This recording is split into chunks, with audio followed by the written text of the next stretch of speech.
Rangpur EPZ গাইবান্ধার গোবিন্দগঞ্জে দ্রুত স্থাপনের দাবিতে মানববন্ধন মহাসড়ক অবরোধ হয়েছে গাইবান্ধার গোবিন্দগঞ্জে।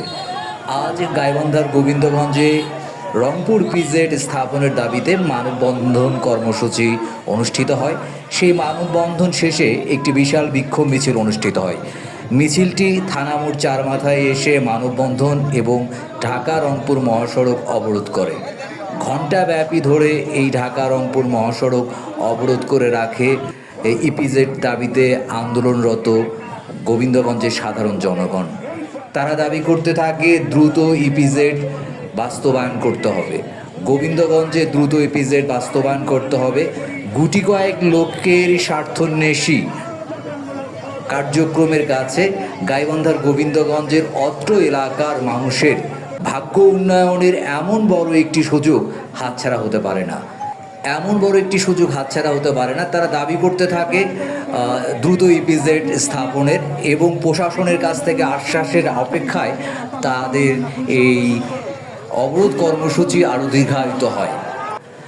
গাইবান্ধার গোবিন্দগঞ্জের রংপুর চিনিকলের সাহেবগঞ্জ বাগদা খামারে সরকার রংপুর রপ্তানি প্রক্রিয়াকরণ এলাকা আর ইপিজেড গঠনের সিদ্ধান্ত গ্রহণ করে।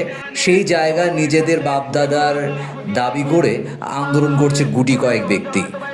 তাদের দাবি এই জায়গাগুলো তাদের পৈতৃক সম্পত্তি। সরকার বিশেষ শর্তে তাদের কাছ থেকে এই জায়গাগুলো নিয়েছিল 50-এর দশকে।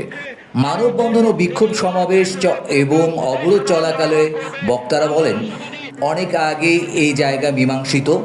সাহেবগঞ্জ বাগদা ফার্মের জায়গা সরকারি জায়গা এবং এই জায়গা সরকার নির্ধারিত মূল্যে 50-এর দশকে অ্যাকোয়ার করে নেয় এবং এই জায়গা অন্য কারো হতেই পারে না এবং সরকারি জায়গায় দ্রুত ইপিজেড বাস্তবায়নের দাবি জানায় মানববন্ধন এবং অবরোধে অংশ নেয়া বক্তারা এবং সাধারণ জনগণ। তারা দ্রুত ইপিজেডের কার্যক্রম দেখতে চায়। এদিকে এই ঘোষিত মানববন্ধনের প্রতিক্রিয়ায় আজ বাগদা ফার্ম এলাকায় মহাসড়ক অবরোধ করে কথিত ভূমি উদ্ধার সংগ্রাম কমিটি। তারা তীর ধনুক লাঠিসোঁটা নিয়ে ঢাকা দিনাজপুর মহাসড়কের কাটামোড়ের কাছাকাছি এলাকায় অবস্থান নিয়ে রাস্তায় প্রতিবন্ধকতা সৃষ্টি করে। ঘণ্টাব্যাপী চলা মহাসড়ক অবরোধের স্বতঃস্ফূর্ত অংশগ্রহণ করে গাইবান্ধার গোবিন্দগঞ্জের বিপুল সংখ্যক জনগণ।